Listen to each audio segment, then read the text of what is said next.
चांदवड तालुक्यातील वडनेर भैरव गावाच्या हद्दीत टोमॅटो पिकात गांजाची आंतरपीक घेतल्याचा धक्कादायक प्रकार उघडकीस आलाय।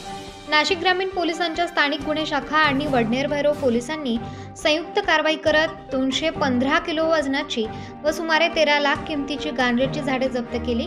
या प्रकरणी एका संशयितास अटक करण्यात आली आहे। स्थानिक गुन्हे शाखेला मिळालेल्या गुप्त माहितीनुसार तपनपाडा दूधखेड शिवारात रवींद्र नामदेव गांगुर्डे वय वर्ष 40 राहणार तपनपाडा या शेतकऱ्याने टोमॅटो पिकाच्या आड गांजाची बेकायदेशीर लागवड केल्याचे समजले।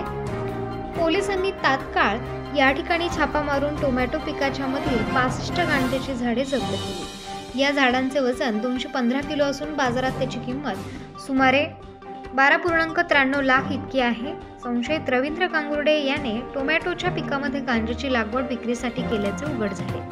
त्याच्यावर वडनेर भैरव पोलीस ठाण्यात गुन्हा दाखल करण्यात आला असून पुढील तपास सुरू आहे। गांजाच्या झाडांची विक्रीसाठी लागवड करणाऱ्या संशयिताला अटक करण्यात आली असून या प्रकरणात अजून कोणाची सहभागी आहे का याचा तपास पोलीस करत आहेत। या घटनेने परिसरात खळबळ माजली असून पोलिसांनी पुढील कठोर पावले उचलण्याची तयारी सुरू केली आहे। तर महाराष्ट्र न्यूज नेटवर्कसाठी धनंजय पाटील, चांदवड।